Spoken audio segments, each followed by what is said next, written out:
So, mauni ang Sagumata Falls dito sa Bukidnon.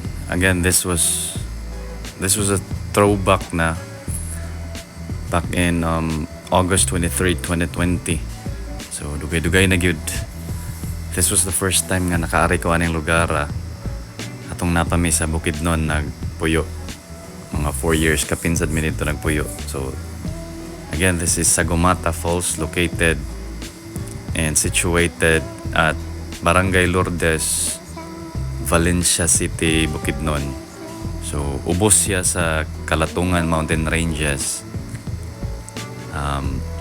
Medyo dili nindot ang dalan, but if you're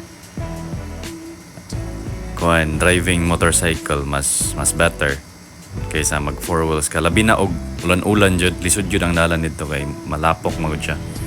So Sagumata Falls, one of the gems sa Bukidnon.